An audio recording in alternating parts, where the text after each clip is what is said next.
بەناوی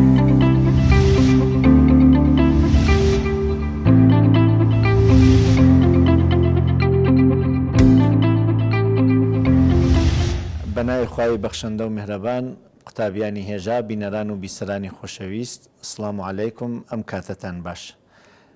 لە درێژەی منتقیبوونی کەسایەتی ئاکادمیکە باسی منتقیبوونی کەسی ئاکادمیکمان کرد کە لەوێنە وەکو منتق یعنی شێوەی دروست فکرکردنەوە ئشارەمان کرد بە شێوەی بەڵگەهێنانەوەی استقرایی یا لە ژێرە بەرەوبان قیاسی یا لە سرا بەرەو خوار و بەڵگەهێنانەوەی استنتاجی و لە درێژە باسی خەتابەمان کرد کە هاندانی خەڵکە بە ڕەوشی دروست فکرکردنەوە شعر و خەیاڵمان قسە کرد کە بە شعر خەیاڵ و ڕاستی تێکەڵاوەکەن و باسی جەدەلمان کرد کە دوو کەس پێکەوە بە بەڵگەکان کە پێشتر دروستیان ڕۆشن کراوەتەوە هەوڵەدەن بۆ قەناعەت دروستکردن لە یەکتریا و ئەم جارە باسی غەڵەتەکانی فکرکردنەوە ئاکەین کە دروستترین شێوەی فکرکردنەوە لە منتقا استدلال بوو.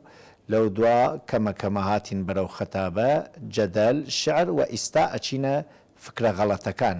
یعنی ئێمە هەوڵەدەین کە بەڵگە بێنینەوە قسە بکەین وەلێ بێ ئەوە بزانین تووشی خەتای فکری ئەبین و بە دوو پێشەکی کە لە استدلالە یەژین پێی پێشەکی بچووک و پێشەکی گەورە، وەکو وتمان هەموو ئینسانێک ئەمرێت، مەحموود ئینسانە، مەحمودیش ئەمرێت، هەموو ئینسانێک ئەمرێت ئەوێتە پێشەکی گەورە، مەحموود ئینسانە ئەوێتە پێشەکی بچووک و مەحموود ئەمرێ ئەوێتە نەتیجەی بەڵگەهێنانەوەکە کە جاروبار یەکێ لە پێشەکیەکان یا هەردوو پێشەکیەکە غەڵەتە و پێی نازانین و ئەگەر دەرەنجامێکمان بوو ڕەنگە دەرەنجامەکەیش غەڵەت بێت.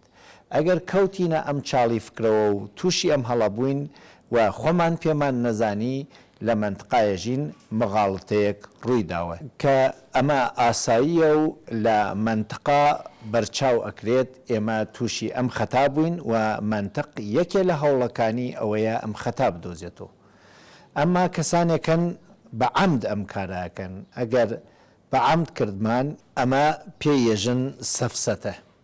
سەفسەتە تێکەڵاوکردنی ڕاست و درۆست بە عەمد بۆ سەر لە خەڵک شێواندن کە ئەمە لە شێوەی ئینسانی ئاکادمیک بەڕاستی زۆر دوورە و هەوڵ و تێکۆشانی ئینسانی ئاکادمیک ئەوەیە کە منتق لە فکری خۆیان و لە گفتوگۆیە و لە تەلەبەکانیان دروست بکات تا سەفسەتەگەر نەتوانێت خەڵک سەر لێ بشێوێنێ کە سەفسەتە و مغاڵەتە بران، بەڵام مغاڵەتە بێعەمدە ئێمە نازانین بە قەست ئەو تێکەڵاویە دروست ناکەین، بەڵام لە سەفسەتە بە قەست دروستەکرێ کەوابوو کەسی ئاکادمیک خەتەرە بکەوێتە مەغڵەتە، بەڵام هەرگیز دەست بە سەفسەتە ناکا.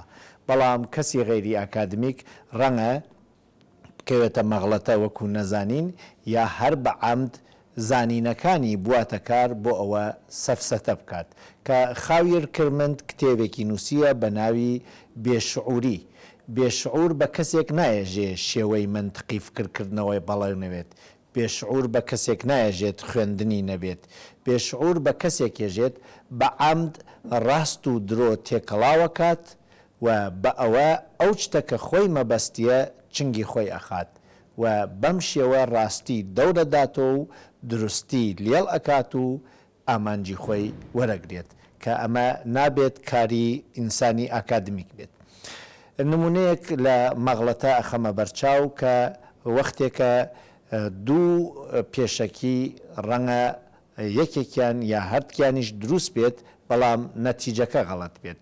بۆ نمونە پێشەکیەک ێژێ هەر کاتێک تۆ پەتابووری یا ئەمفلانزابووری تەویج ئەەکەیت کە ئەمفلانزا گرت تەوەکەیت کە تەوت کرد هەڵقت تێتەیەش.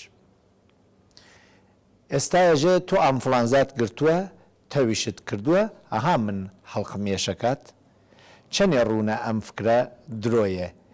ئەمە مەغڵەتەیەکە کە نەتیجەکە لە ڕەنگی مقدمەکان نییە و عەسەن نەتیجە پەیوەندی بە مقدمەوە نییە زۆر کات ڕەنگە ئەمە ڕووبدا و کەسێکیش پێی نەزانێت. یا نمونەیەکی تر ێژێ خۆراک خۆشمەزەیە، پەنیر خۆراکە، کەوابوو پەنیر خۆشمەزەیە، ڕەنگە ڕاست بکات خۆراک خۆشمەزە بێت کە هەموو خۆراکێکیش ئەلبەتە خۆشمەزە نییە، ڕاستی چەکات پەنیر خۆراکە، بەڵام ئایا چون خۆراک خۆشمەزەیە ئەتوانین بێژین پەنێریش خۆشمەزەیە؟